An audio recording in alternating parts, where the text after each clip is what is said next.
So this is Trowahc and welcome to Greenlight It, a little opinion video I do where I sift through the crap of Steam Greenlight and try and show you a game that's worth your upvote.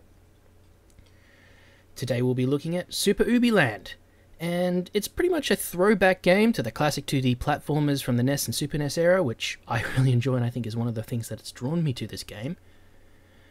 The idea is it's a very simple platformer. You know, you've got left, right, jump. That's really it.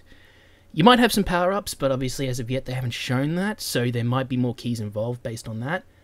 But other than that, really, it's just a very simple jump puzzle platformer kind of idea. The art style, it's extremely cutesy, which can detract from some people, but I kind of like it. I think it's pretty decent. The art style is definitely, you know, something that always draws me into a game, and this one does it pretty well. It is cutesy, but it's also very clean and colourful, and it looks bright and just very interesting, you know. Trees look very nice. Clouds look brilliant. I have to admit, I do love the look of the clouds. There are some things, like, for example, I might like maybe animated water in the demo, but obviously it's a very early concept demo, so that might come later in the game, but I don't know.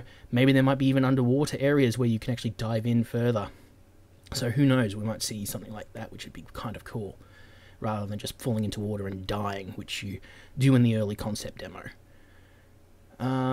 There looks like there could be like hidden paths. There were these purple exclamation mark sort of tokens that I found that could show up hidden platforms that you could jump on and get certain power-ups. There was a star power-up, obviously, that made you invulnerable.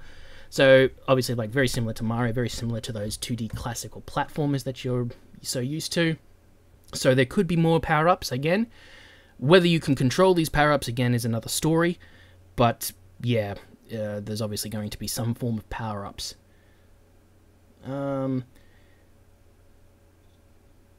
There are some things that do show up in the very early concept demo that I couldn't figure out what they do, but obviously could do some things that are very interesting. These were red question mark squares, very similar to those purple ones that I said where they sort of hid or showed hidden platforms. These question marks, they sort of turned around and gave you some points, I think, but that was about it. So they could be used as possible checkpoints, you know, depending if how long the actual levels are. They could be used as possibly hidden pickups or pickup of some description that could be used later. So that's very interesting kind of thing there. So there was a few scattered around in the concept demo, which obviously I will put a link to the description too. But it was something that I felt like this is something that's not being fully utilized here, but obviously they've got a plan for it. So whatever that plan might be, not too sure, but definitely looks interesting. There will be controller support for this one, which I do like, because when I was playing the concept demo, the controls felt a little loose. They felt like it would be better if I did have a stick there to help me sort of control, or at least a D-pad. So having controller support will definitely sort that out, but obviously, again, it's an early concept demo.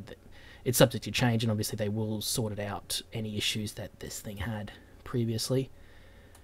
There will be bosses. They're saying that there's going to be fun bosses. Now, what you take as fun might be, you know, something basic from a simple platformer like this where you only have 3 buttons to press, so obviously you're going to try and just be jumping on things. But they might do it in such a way where you have to jump on, maybe, you know, you're an octopus and you have to jump on certain tentacles in a certain pattern in order for it to do damage. Otherwise, you jump on those tentacles and it does really nothing or less damage based on how much of the combo you were able to do. So that could be interesting.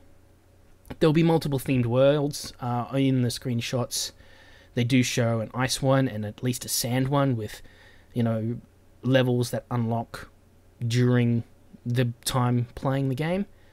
So that's going to be obviously interesting. They said there's 5 worlds, so there's 2 others that they probably haven't shown, but also, you know, there's possible subject to change again. So they may not have the ice one in it, or the ice one may be only a certain part of a level. So we'll see what happens with that. And yeah, very simple game, very simple concept, something I think that deserves to be on, because we haven't seen a lot of these very classical 2D platformers come around. You know, a lot of people right now in terms of platformers are trying to, I wouldn't say copy, but at least emulate what Super Meat Boy does. And, you know, not to detract from Super Meat Boy, it's a great game and I love it to bits as a platformer.